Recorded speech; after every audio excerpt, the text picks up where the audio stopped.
Hello class 7 students, कैसे हैं आप सब। I hope you all are fine. तो जैसे कि हम हिस्ट्री के 5 चैप्टर अपने ख़त्म करके आए हैं, आज हमें चैप्टर 6 स्टार्ट करना है जिसका नाम है towns, traders and craft peoples. Towns, traders और क्राफ्ट पीपल्स की हम यहाँ पे बात करेंगे। तो अपनी बुक का पेज नंबर 41 ओपन कर लीजिए और अब हम इसकी रीडिंग स्टार्ट करते हैं।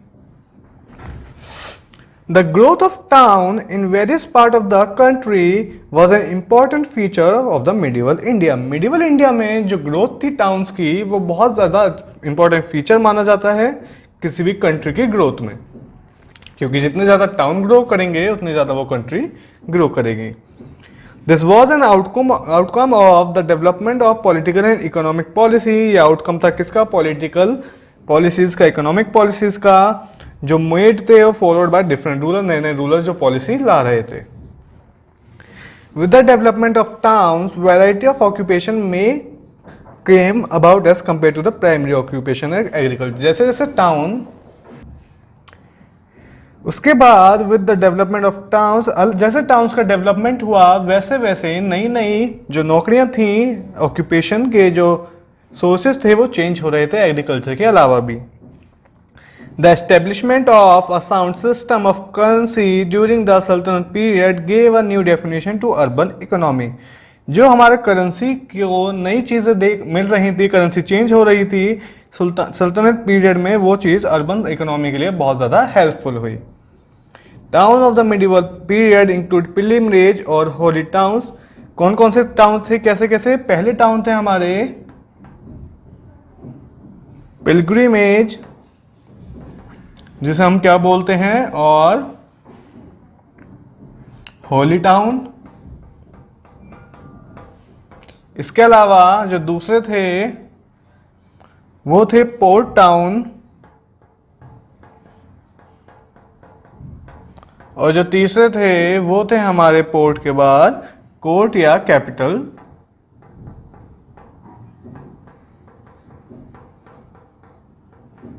टाउन। ओके तो अब है एक एक करके हम इन सबको पढ़ेंगे। सबसे पहले पिलग्राम और होली टाउन क्या थे। This include towns which were develop around the temples. जो रिलीजियस अफेयर्स से बनते थी चीजें, जैसे कि कोई टेम्पल है उसके आसपास कोई टाउन, या फिर कोई नदी जिसकी पूजा होती है उसके आसपास कोई टाउन, इन सबको हम होली टाउन्स बोलते थे। लोगों ने वहां पर रहना स्टार्ट किया और कैसे कैसे क्या क्या चीजें बेचनी चालू करी वहां पे। जो पूजा का सामान था, जैसे कि क्राफ्टमैन, लेबर्स, बैंकिंग, एग्रीकल्चर, ये सब चीजें वहां पे लोगों ने सेटल की चीजें, और इसी की वजह से वहां टाउन बनता चला गया। It is provide a large scale employment. ये बहुत ज्यादा अच्छा एम्प्लॉयमेंट प्रोवाइड करता है लोगों को। This setting of people provide a good economy for pilgrims. The example of holy town के एग्जाम्पल है उस मिडिवल के टाइम पे मथुरा, बनारस,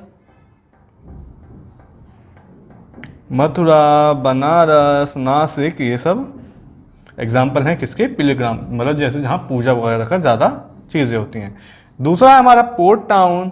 पोर्ट टाउन जैसे नाम से ही क्लियर है, हमें पता है कि इंडिया हमारा 3 साइड से पानी से घिरा हुआ है, तो यहाँ पर जो पोर्ट बनाए जाते हैं जहाँ से शिप वगैरह ट्रेड का काम होता है, उस जगह पे जो टाउन बसते हैं उसके आसपास पोर्ट के, उन्हें पोर्ट टाउन बोला जाता है। ओके, जैसे कि गोवा, कॉम्बे, भरूच, सूरत, ये सब क्या है? पोर्ट टाउन है। जो पोर्ट पहले था उस पोर्ट के आसपास लोगों ने रहना स्टार्ट किया, वहां पे ट्रेडर्स ज्यादा होंगे, नॉर्मल सी बात है, और इसी वजह से वो टाउन बन गया। इसके अलावा हमारा तीसरा आता है कोर्ट और capital town. The town which were under administration of king governor. वो जगह जो किंग संभालते हैं, एडमिनिस्ट्रेटर संभालता है, वो जगह हमारा क्या होती है? Capital town. This town develop over a period of time due to strategic location. इन टाउन्स को बनने में टाइम लगता है क्योंकि रूलर जैसे चेंज होते रहते हैं। इसमें artisan, construction, labour, traders, craftsman, इन सब का काम होता है, सबको ऑक्यूपेशन मिलता है ऐसे टाउन्स में।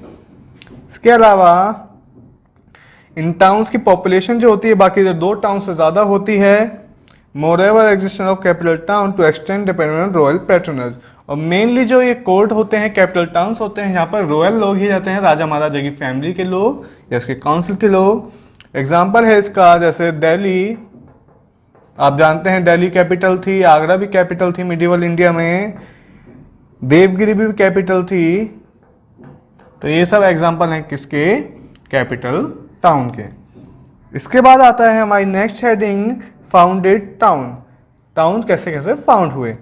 If the existing towns become overpopulated then of such time new capital cities were founded like in the 16th century. Sultan Mohammed Quli Qutub Shah found the city of Hyderabad. अगर किसी टाउन की पॉपुलेशन बहुत ज़्यादा बढ़ जाती है तो उस टाउन को एक सिटी बना दिया जाता है, जैसे कि मोहम्मद कुली कुतुब शाह ने फाउंडेशन किसको फाउंड किया था, हैदराबाद सिटी को, क्योंकि जो गोलकोंडा नाम का टाउन था उसमें पॉपुलेशन बहुत ज़्यादा हो गई थी। ओके, अब हम देखेंगे, स्टडी करेंगे हम 3 टाउन्स के, इनके एग्जांपल्स की। तो एक बार इन्हें आप देख लीजिए। तो अब हमें 3 टाउन्स के बारे में पढ़ना है, 3 टाउन की स्टडी। पहला है हमारे पास हम्पी, दूसरा है मसूलीपट्टनम,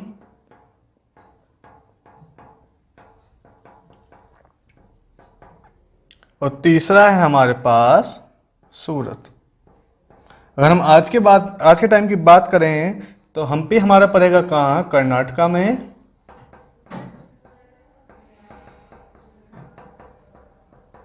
मसूलीपट्टनम हमारा पड़ता है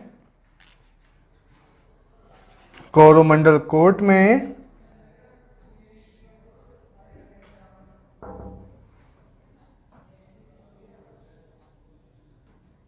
तो कोरोमंडल कोर्ट में ये कहाँ है, आंध्र प्रदेश में। और सूरत हमारा कहाँ पड़ता है,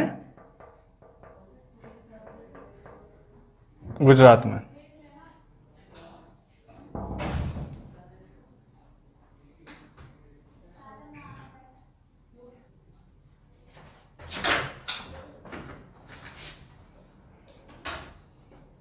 तो जो हमारा हम्पी है कर्नाटका में, उसके बारे में सबसे पहले हम देखेंगे।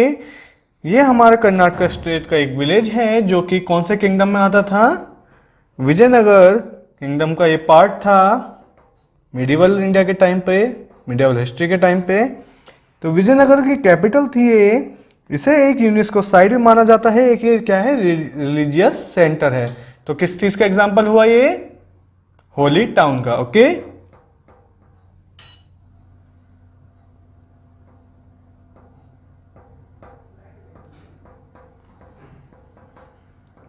रिलीजियस सेंटर है ये।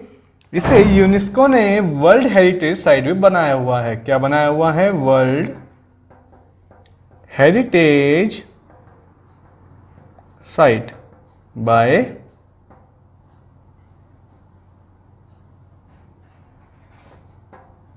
यूनेस्को। ओके, तो एक बार मैं आपको डिटेल में इसके बारे में बता देता हूं। तो क्या हुआ, हम्पी एक विलेज है कर्नाटका का जो कि विजयनगर एम्पायर के टाइम का है, जो विजयनगर एम्पायर की कैपिटल भी थी।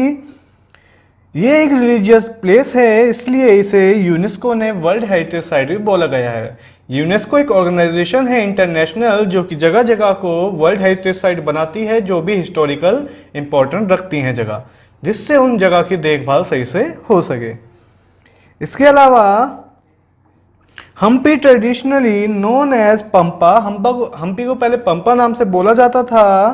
क्षेत्रा, कृष्ण क्षेत्रा, भास्कर क्षेत्रा is drive from Pampa which is the old name of Tungabhadra river. Tungabhadra river के अलग अलग नाम हैं जिनके नाम पर इस रिवर के भी नाम रखे गए थे, इस जगह का नाम भी रखा गया था। The name Hampi is anglicised version of the Kannada Hampi drive from पंपा।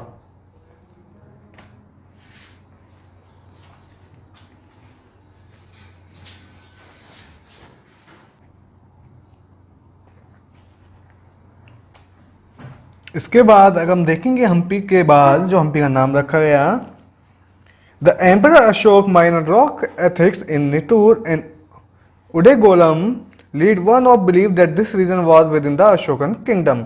ऐसा ही माना जाता है कि किंगडम जो है ये अशोका की टेरिटरी के अंडर आता है, क्योंकि उस टाइम पे अशोका के जो एथिक्स थे, रॉकस्टर्म हम पहले पढ़ के आ चुके हैं इसको, वो सब यहाँ पर मिले थे। क्लास 6 में आपने पढ़ा होगा एथिक्स के बारे में। इसके अलावा the first historical settlement in Hampi date back to 1 CE। Hampi form one of the core areas of the capital of Vijay empire. हमें पता है विजय एम्पायर की कोर कैपिटल थी, तो एक ज़्यादा इंपॉर्टेंट पार्ट भी होगा ही होगा। Hampi was chosen to because is strategic location. Hampi को उसकी अच्छी लोकेशन के वजह से चूज किया गया, क्योंकि उसके पास एक रिवर जा रही थी, और आपको पता है कोई भी लैंड जहां से रिवर जा रही है वो फर्टाइल होता है, वहां पे रहना आसान होता है। इसके अलावा तीनों साइड से हम्पी जो है वो पहाड़ों से ढका हुआ है, तो कोई उस पर अटैक भी नहीं कर सकता था। The site is significant historically and architecturally. The topography abound with large stones. Topography जो है वहां की बहुत बड़े बड़े पत्थर वहां पे मिलते हैं, आपने फिगर देख रहे हैं आप एक। हिंदू डेटीज वहां पे परफॉर्म की जाती है पूजा। The archaeological survey of India continue to conduct excavation from the area, discover additional architect and temples. जो आर्कियोलॉजिकल सर्वे ऑफ इंडिया के लोग हैं, उन्होंने वहां पे खुदाई करी और उन्हें वहां पे बहुत सारी चीजें मिली टेम्पल या आर्किटेक्चर से रिलेटेड। इसके अलावा temple was not merely serving the religious interest of people but also serve the social and culture interest. One of the most important temple is, अब उसके एक टेम्पल की बात है हम्पी के, क्या नाम है उस टेम्पल का? विट्ठला टेम्पल। इस टेम्पल के बारे में आप होमवर्क में रीड करके आएंगे कि इस टेम्पल्स में क्या क्या अच्छी चीजें थी, इस टेम्पल को इंपॉर्टेंट क्यों माना जाता है, ये सब चीजें। बहुत ज़्यादा फेमस टेम्पल है ये, कर्नाटका की साइड का, टूरिज्म में भी बहुत ज़्यादा इंपॉर्टेंट रोल प्ले करता है। हम्पी के बाद जो हमारी सेकंड आती है वो आती है मसूलीपट्टनम, जो आंध्र प्रदेश में है। तो मसूलीपट्टनम के बारे में हम देख लेते हैं। इसे मसूलीपट्टनम या बंदर ऑफ मसूला भी बोला जाता है। इसे क्या मसूलीपट्टनम के अलावा मसूला भी इसे बोला जाता है शॉर्ट में। ये साउथ ईस्टर्न या कोरोमंडल कोस्ट पे है। कोस्ट पे है तो आपको पता है जैसे ये हमारी होली टाउन हुआ, वैसे ही हमारा कौन सा टाउन हुआ, ये हमारा पोर्ट टाउन हुआ। ओके, इसके अलावा Machilipatnam derive its name owing to the construction of gateway to the town decorative with the eye of fish. Machilipatnam इसका नाम ऐसे पड़ा क्योंकि जो इसका एंट्री का गेट था वहां पे मछली की आकृति की चीजें बनी हुई थी, इसलिए इसे मछलीपट्टनम नाम दिया गया। जब मछली की आंख होती है वैसी। Machilipatnam was founded in the 14th century by the trading Arab who found their way from the Red Sea to southern India, the spot of eastern peninsula। जो मसूलीपट्टनम है उसकी फाउंड 14th सेंचुरी में करी थी अरब के लोगों ने, जब वो ट्रेड के लिए इंडिया में आए थे। इसके अलावा सतवाहना ने इस पर राज किया 17th सेंचुरी के बाद, और फ्रेंच, ब्रिटिश और डच ट्रेड भी यहाँ पर होता रहा था। It is one of the earliest known British settlement in the sub continent of India. और इंडिया में जब ब्रिटिश सबसे पहली बार आए थे तो मसूलीपट्टनम एक उनमें से एरिया था जहां पे उन्होंने सबसे पहली बार सेटलमेंट किया था। इसके अलावा it was British east India company first trading port was Coromandel court. British east India company का ट्रेडिंग पोर्ट भी कोरोमंडल पोर्ट ही था। Agency was establish in 1961। 1611 में यहाँ पे एजेंसी एस्टेब्लिश हुई। During the wars of Carnatic the English were temporarily expelled from the town. और Carnatic war के time पर जो ब्रिटिशर्स थे उन्हें वहां से भगा दिया गया था।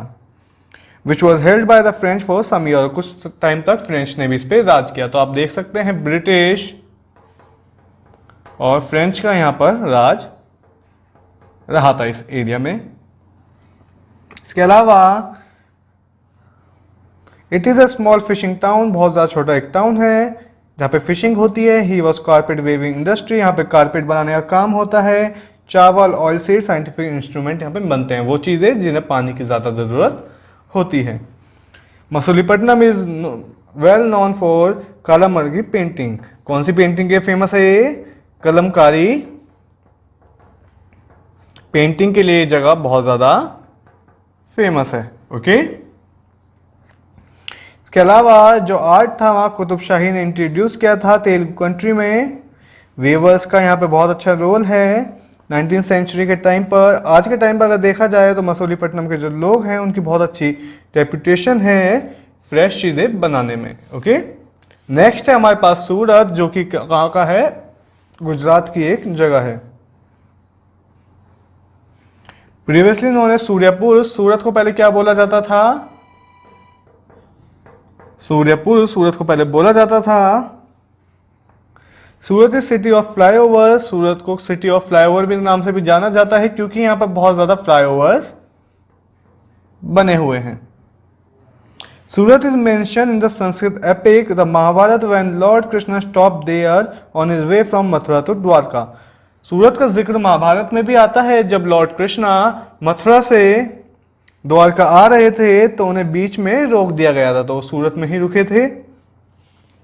The Parsi belongs to the settle in the 18th century in 1512 and again in 1530 Surat was raped by the Portuguese Empire। तो जैसे मसूलीपट्टनम में ब्रिटिश और फ्रेंच रहते थे वैसे ही सूरत में किसका राज था? पोर्टुगीज का सबसे पहले। इसके बाद 1530 में पोर्टुगीज ट्रेवलर बरबोसा यहाँ पर आए सूरत में। इंपॉर्टेंट है सी पोर्ट। इसका और भी शिप आई जैसे मालाबार कोर्ट हमने देखा था। 1520 में the name of city was Surat. 1520 में इस सिटी का नाम सूरत पड़ा। आज के टाइम में भी कमर्शियल सिटी है सूरत, इंडिया की एक बहुत ज्यादा। During the reign of Mughal के टाइम पे Surat become the main commercial city of India. Mughals के time export and textile and indigenous import of good merchandise was common in the city during the Mughals. Import और export के लिए इस city का बहुत ज्यादा यूज होता था, तो ये भी एक पोर्ट सिटी की कैटेगरी में आती है। ओके, अगर हम हम्पी की बात करें तो होली के साथ साथ ये हमारी कहाँ पे आएगी? कैपिटल टाउन में भी आएगी, मसूलीपट्टनम हमारी पोर्ट में भी आएगी और सूरत हमारी पोर्ट में आएगी। ओके, इसके अलावा पोर्टुगीज के बाद यहाँ पर इंग्लिश ईस्ट इंडिया कंपनी भी आई, उन्होंने अपनी फैक्ट्री भी एस्टेब्लिश करी। और मुगल्स के टाइम पे ही सूरत से इंग्लिश कंपनी ने अपना जो हेडक्वार्टर था वो कैम्ब्रिज शिफ्ट कर दिया और सूरत को ब्रिटिश ने 1759 में पूरा ऑक्यूपाई कर लिया था। तो सूरत को ब्रिटिशर ने 1759 में ऑक्यूपाई कर लिया था। ओके,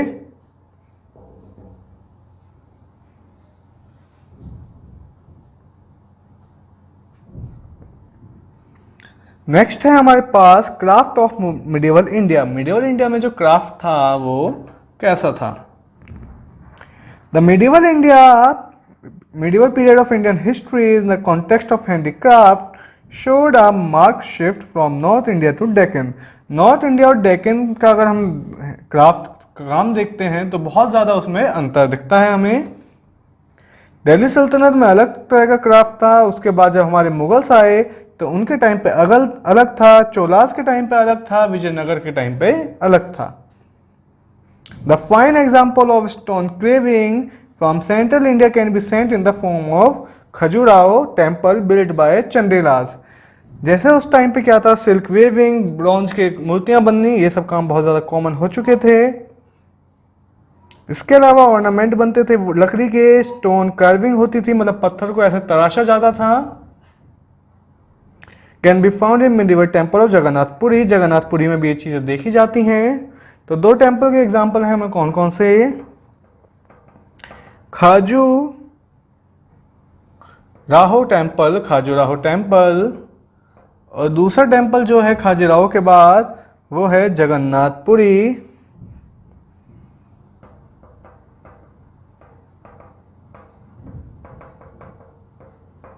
तो इन दोनों टेम्पल्स की इमेज आप एक बार गूगल करके देखेंगे, इससे आपको अंदाजा लगे कि कैसे कैसे आर्ट में डिफरेंस है। इसके अलावा उस टाइम पे जो क्राफ्टमैन ट्रेडर्स थे वो ज़्यादातर मद्रास या कलकत्ता की साइड में ही रहते थे, यानी कि ट्रेड की जगह पर, जहाँ पे ट्रेड अच्छे से हो पाए, जहाँ पर उनका सामान बिक पाए। Indian craftsman were skilled and even reproduce beautiful European pattern. European pattern भी इंडियन क्राफ्टमैन बनाते थे। इसके अलावा जो लास्ट हेडिंग है हमारे चैप्टर की वो है ट्रेड। ट्रेड कैसा था मुगल्स के टाइम पर या मिडिवल इंडिया में? तो फॉरेन ट्रेवलर जो थे वो इंडिया में बहुत ज़्यादा आए मिडिवल हिस्ट्री में, मिडिवल टाइम में। इब्न बतूता की हम बात करी है, major trade centre Delhi. Ibn Battuta के बाद वहाँ पे राइस की क्वालिटी अच्छी मिलती है, कन्नौज में शुगर अच्छी मिलती है, वीट पंजाब में अच्छा है, बेटर लीफ दहाड़ में अच्छी है। अलग अलग मार्केट अलग अलग जगह का वहाँ इंडिया में देखने को मिलता है। The 14th century Sultan Alauddin Khilji, for instance, used the strictly supervised the marketplaces। जैसे अलाउद्दीन खिलजी था 14th century के टाइम पे जो दिल्ली का सुल्तान था, उसने जो मार्केट पॉलिसी थी वो खुद देखी जानबूझकर, क्योंकि उसे पता था कि मार्केट से कितना ज़्यादा रेवेन्यू आता है। इसके अलावा चीफ आर्टिकल्स जो थे इंपोर्ट होते थे, हॉर्सेज, चाहे हॉर्सेज हो काबुल या अरेबिया से इंडिया में लाने, ड्राई फ्रूट हो, प्रीशियस स्टोन्स हो, ये सब चीज़ों का ट्रेड उस टाइम पे चलता था। विजयनगर जो है किंगडम हमारा, वो एक्सपोर्ट और इंपोर्ट दोनों के लिए ही जाना जाता था। फेवरेबल बैलेंस था उस टाइम पे ट्रेड रिलेशन अदर कंट्रीज के साथ। अर्निंग जो होती थी मेनली वो टेक्सटाइल से होती थी, शुगर से होती थी, स्पाइसेस से होती थी। ओके, कुछ वर्ड हमने चैप्टर में देखे, एक बार हम वो वर्ड भी देख लेते हैं। टाउन, टाउन एक एरिया का नाम होता है जो भी किसी भी डेफिनेट जगह पर बस जाता है, जहाँ पे एक लोकल गवर्नमेंट होती है, एक उनका फिक्स बाउंड्रीज होती हैं। इसके अलावा पिलग्रिम्स जो हमारी पूजा करने के लिए जगह होती है उन्हें बोला जाता है पोर्ट। हमारे नदी के किनारे, समुद्र के किनारे जो शहर होंगे उन्हें हमें पोर्ट बोला जाएगा। इस चैप्टर की थ्योरी आपकी खत्म होती है। अब इस चैप्टर की हम एक्सरसाइज स्टार्ट करेंगे, तो एक बार इसे रिवाइज कर लीजिए।